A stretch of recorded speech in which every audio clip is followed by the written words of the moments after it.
チャット GPT×Python× 機械学習でロト7抽選番号予想。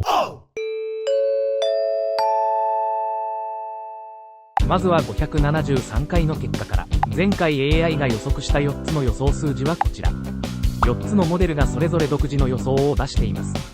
そして前回の抽選番号がこちら。当選数字はこのような感じになっています。今回も外れてしまいました。参考にしてくださった方大変申し訳ありません。それでは次回の予測と参りましょう。機械学習が予測した次回の当選番号はこちら。